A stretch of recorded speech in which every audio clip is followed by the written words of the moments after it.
মিডিয়ার সামনে আসতে সাহস পাইনি। সেদিন 19 জুলাই 9 দফার ঘোষক হিসাবে বাংলাদেশের প্রথম প্রাইভেট বিশ্ববিদ্যালয়ের পক্ষ থেকে 9 দফার ঘোষণা দিয়েছিলাম। আপনাদের মাধ্যমে আমাদের কয়জনকে চিনেন? এই জন্য বলেছিলাম বিপ্লবীরা হারিয়ে যায়। পেছন থেকে আওয়াজ আসছে সংক্ষিপ্ত করুন, সংক্ষিপ্ত করুন।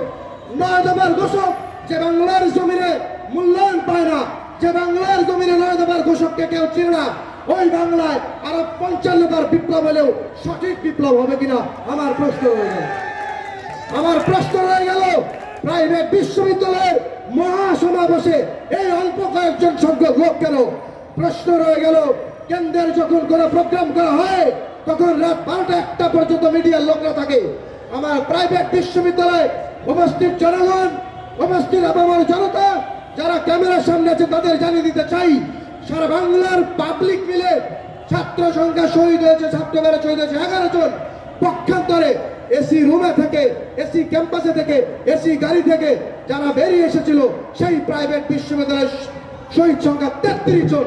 তাহলে আমাদের সেই স্টেট কোথায়? এই স্টেট যারা নষ্ট করেছে, যারা দালালি করেছে, যারা অমুক ভাই তমুক ভাইয়ের পেছনে ছুটেছে, যারা অমুক ভাই তমুক ভাইয়ের পেছনে ছুটে নিজেরা বিভিন্ন পদে পদোন্নতি হয়েছে, তাদের প্রতি আমার ধিক্কার। রক্তের উপর দিয়ে যারা এই বেইমানি করেছে, যারা রক্তের উপর দিয়ে এই বিপ্লব এখনো ধরে রাখতে পারেনি, বিপ্লবের স্পিরিটকে নষ্ট করছে, তাদের প্রতি আমার ধিক্কার।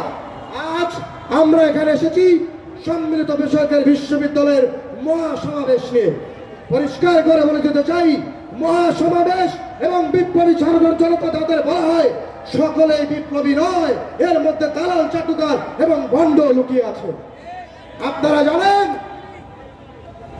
জানেন আমাদের এই মহাসমাবেশের জন্য, আমাদের এই মহাসমাবেশের জন্য আজকে এই জায়গাটা বারবার অনুরোধ করে নিতে হয়, অথচ কেন্দ্রের কোন জায়গা নিতে হলে একদিনের ঘোষণা হয়ে যায়। প্রাইভেট স্টেট তাহলে কে দেবে? আমরা কোন পীর মুরিদ মেনে আন্দোলন করিনি, আমরা চাকরিচ্যুত হয়ে আন্দোলন করিনি, আমরা চাকরির জন্য আবেদনের জন্য ওয়েটিং লিস্টে থেকে আন্দোলন করিনি।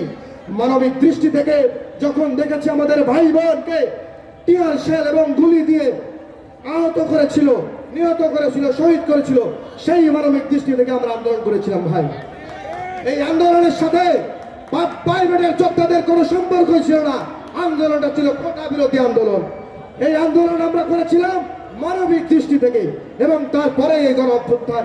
পরিষ্কার করে বলে দিতে চাই, 9 দফার ঘোষক হয়ে যে বাংলার জমিনে এখন পর্যন্ত মূল্যায়ন হয়নি, 9 দফার ঘোষক হিসাবে আপনারা জানেন স্বাস্থ্য কেন্দ্র কমিটিতে আমি আছি। ফুটেজ খাইনি বলে, ফুটেজ খেতে চাইনি বলে সবসময় পেছনে থাকি। আজকে যখন আমাদের 4টা বাস ভর্তি মানুষ আনতেছিলাম, তখন বলতেছিল ভাই আজকে আপনারা যাচ্ছেন এতদিন পরে কেন? কারণ বলেছিলাম এটা প্রাইভেটের ডাক।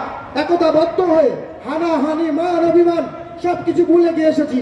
এখানেও দেখেছি মাইনাসের রাজনীতি আছে। পরিশেষে বলতে চাই, প্রাইভেটের স্টেক নিয়ে যারা খেলছে, যারা পদের লোভে অমুক ভাই তমুক ভাইয়ের পিছনে ঘুরছে, তাদের প্রতি আমার হুঁশিয়ারি, কান্ডারি একাই যথেষ্ট দালাল চাটুকারদের হটিয়ে দিতে। আসামি সরকার, প্রাইভেট বিশ্ববিদ্যালয়, নর্থ ইউনিভার্সিটি, ইনকিলাব জিন্দাবাদ।